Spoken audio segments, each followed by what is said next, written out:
सतनाम श्री वाहिगुरु जी। दूर नदी नखी श्रृंगी सर्प, शत्रु अग्न निरपनार। हे भाई, जो तेज प्रवाह वाली नदी, नौहां वाले जानवर, सिंगां वाले पशु, सप, दुश्मन, अग, राजा अते व्यभिचारण इस्त्री आदि हन। इनका क्या एतबार है, रहिए आप संभार। इन अठां दा की एतबार भरोसा है कि कदों नुकसान कर देन, इसलिए आप ही इन्हां तो संभल के रहना करिए। नृप बेसिया जाचकी अगन। हे भाई, जो राजा, बेशवा, व्यभिचारनी स्त्री, जाचक मंगता ते अगन अग, बाल मुकदम कार, बाल बच्चा ते मुकदम कदम अगे रखन वाला, मुखिया चौधरी अते काल मौत है। पर दुख को जानत नहीं, सातों करत जवार। ये पराए कष्ट नूं नहीं जानते हैं, सगों ये सत्य ही आम मनुख की हानि या दुखी करते हैं। अर्थात राजा जदों किसी नगर विच जाके डंड या टैक्स लाउंदा है तो ये नहीं जानता कि इस कोल डंड या टैक्स देण जोगा धन है भी है या नहीं। फिर लुटपुट लैंदा है और उसके दुख नूं नहीं जानता कि इस दे मगर इस दे टब्बर दा की हाल होवेगा। जिवें साडी सरकार वेखो GST ते और बड़े बड़े टैक्स लाए हुए, टैक्सी ड्राइवरां दा भी बुरा हाल कीता पिया। पहलां तां जिसने गड्डी लैनी है उस वक्त टैक्स दिओ, फिर नंबर प्लेट लैन वेले 40-40, 50-50, 60-60 हज़ार रुपया टैक्स दिओ। उस तो बाद रोड टैक्स दे के ते फिर गड्डी पास कराओ। टैक्सियां वाले भी बेचारे बुरी हालत हुई पई है।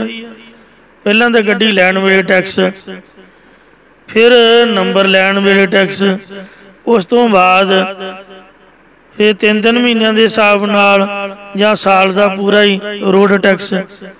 फिर जिथे जिथे जाना उस प्रदेश का टैक्स। तो जे फिर गड्डी प्राइवेट कराउणी है कमर्शियल तो बाद तो फिर पिछला जितना टैक्स दिता वो सब गया, फिर नवे सिरों उस वक्त का मुल पा के ते फिर 40-40, 50-50 हज़ार रुपया टैक्स दे के फिर पास कराओ। यूँ टैक्स ते टैक्स, हरेक चीज़ ते टैक्स। आ बिजली के बिल आउंदे ने 5-5, 600 रुपया तो 2 महीनों का टैक्स ही पा दिंदे हैं। ते 2 महीनों की टर्म बना के जे 1 महीने का आवे तो 100 यूनिट तक थोड़े घट चार्जिस, फिर अगे 200 तक वध जाते।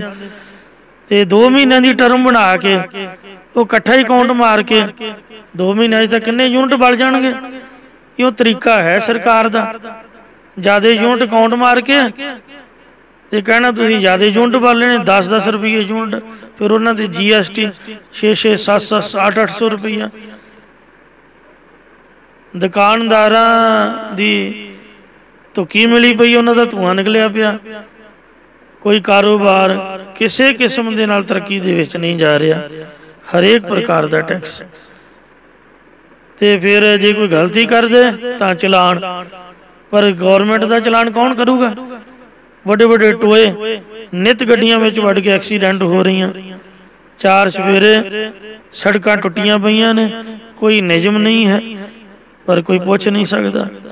तो इस वास्ते राजे ने थोड़ा सोचना ये टब्बर का की हाल होगा। ये पराए के दुख नूं नहीं जानते, वो राजे काहदे होए जिन्हां दे मन च दया ही आ गई। राजे निर्दयी हुंदे ने, अगला तड़फदा होगा, फट लग्या हो, खून वगदा होगा तो कहणगे रिपोर्ट तां लिखनी रुपया 1000 कट। तो इस वास्ते इन्हां दे मन च दया नहीं हुंदी। ਵੇਸਵਾ भी किसी मनुख का धन नहीं छड्डदी, उन्हों दा आपदा मतलब है। वो पराए पुरखों को अपने नेत्रां दे तीर का शिकार बना के उन्हां कोलों सारा धन लुट लैंदी है, अते मगर उहदी विआहता इस्तरी दे दुख नूं नहीं जाणदी, इहदे बाल बच्चे की करनगे। मंगता भी पराए दे दुख नूं नहीं समझदा कि इस वेले इस मनुख कोल पैसा है या नहीं है, ते ये सुखी है या दुखी है, वो अपने मंगण वाले सुभाव अनुसार मंगी जाता। फिर अग नूं की दुख हो सकता है, उहदे पास जो भी आउंदा वो सब नूं साड़ के सुआह करी जाती है। बच्चा भी ये नहीं जानता कि मेरे माता पिता पास धन है या नहीं है, वो अपनी जिद करके अपनी लोड़ पूरी करने लई पैसे मंगदा ही मंगदा। चौधरी भी पराए की पीड़ा नूं नहीं जानता, वो अपनी वडियाई वास्ते चुगली करके दूजे का बाल बच्चा फड़ा या मरवा दिंदा है, अते काल ने किसी के दुख नूं की जानना। देखो जिस घर दिने खुशियां हुंदियां ने उसे घरे कई बार स्यापे होण लग पैंदे, मौत ने कहदा तरस करना। इंज सब किसी पराए के दुख नूं नहीं जानते। निरप बेसिया जाचक अगन बाल मुकदम काल, पर दुख वो जानत नहीं सातों करत जवाल। ये सत्ते आम मनुख की हानि करते हैं। सो कन्या दी जय सो कुल में पुत्रन विद्या बीच, कन्या लड़की श्रेष्ठ कुल विच देना करिए, भाव लड़की नूं श्रेष्ठ कुल विच विआहे जिस करके सुखी रहेगी, ते पुत्रन बेटियां नूं विद्या पढ़न नूं जिस करके वो विद्या पढ़ के संसारी सुख मानन। मित्रै दी जय धर्म में, दोस्त नूं धर्म के कार्य विच लाउणा करे। छतरै कारज नीच जिस करके मित्र सुखी होवे, ते दुश्मन नूं माड़े काम विच लाए जिस करके दुश्मन दा बल कमजोर हो जावे अते उसका नाश हो जावे। ये राजनीति तो है पर गुरमत नहीं है। गुरमत दे विच तां नानक नाम चढ़दी कला, तेरे भाणे सरबत दा भला, कर भला हो भला अंत भले दा भला। गुरमुख तां दुश्मन नूं भी नेक सलाह दिंदे ने, पर राजनीति ये कहती है भी दुश्मन नूं माड़े काम च ला के मार दिओ। कल्प सूद काला सर्प, पीले रंग वाला शूद्र ते काला सप, काला ब्राह्मण दे अते काला ब्राह्मण वेख करके जो हिंदू शास्त्रां च बहुत माड़ा लिखिया होया। इन चौं का इतबार किया नार चरित्र बशेक। फिर इस्तरी दे कौतक चरित्रता इन्हां नालों भी वधीक ने, इसलिए इन्हां चौहां दा की भरोसा करना है, भाव इन्हां ते विश्वास नहीं करना चाहिए।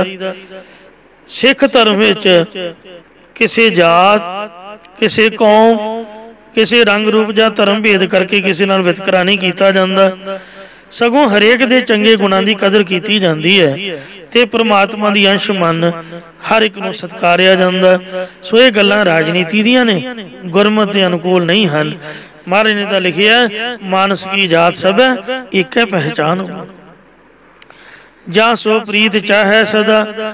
हे भाई जिस नाल तुसी हमेशा प्रीति करनी चाहुंदे हो तां सो क्या व्यवहार, तां फिर उस मनुख नाल लैण देण दा व्यवहार की करना, भाव उस नाल किसी प्रकार का लैण देण दा व्यवहार नहीं करना चाहिए।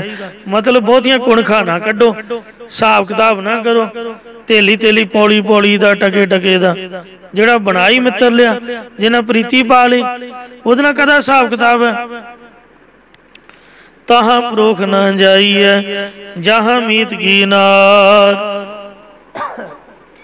फिर उत्थे कदे भी ओले होके ना जाइए, ना जाना चाहिए जिथे अपने प्यारे मित्र की इस्तरी इकली घर विच होवे। मतलब किसी मित्र के घर जाना है तो उन्होंने फोन करके उहदी हाज़री विच जाए, ऐसा ना करे कि वह गैर हाज़र होवे, बिना फोन करन तो बिना दस्सण तो ही जा टपके लियाओ जी बनाओ चाह जी, मंजा डा के लेट जाए। ये गल्लां चंगियां नहीं हुंदियां। छंद बुरा छुड़ावे भला करावे। हे भाई जो भैड़े कम्मां तो हटावे ते चंगा काम करवावे, भाव बुरे पासे तो हटा के चंगे पासे लावे। दोख छुड़ावे गुण प्रगटावे, फिर जो दोषां गलतियां छुड़ा के श्रेष्ठ गुणां नूं हिरदे विच प्रगट कर दिंदा है। अपदा मैं छोड़ै नहीं मित्र, जो विपदा के समय विच साथ नहीं छड्डदा वही असली मित्र है। पीर पर दीजै सो पवित्र, सगों जे किते कोई विपता आके पै जावे तां साथ देना करदा है, वो पवित्र भाव सच्चा मित्र है। दोहरा जो सरबंस जाता लखै, हे भाई जेकर कोई मनुख अपना सारा धन पदार्थ ही नाश हुंदा जांदा जाने तो आधा कर दान, तां ओहदे विचों अद्धा दान कर देवे। पता ही अभी सारा चलिया जाना। आधे में वरते तब सो मानस स्वर्गियान, तदों जो अद्धे बचे हुए धन पदार्थ विच वरतों व्यवहार करता है वो मनुख देवतियां दे ज्ञान वाला भाव श्रेष्ठ ज्ञानवान है। थिर न मनोरथ मानसी सगले देवाधीन,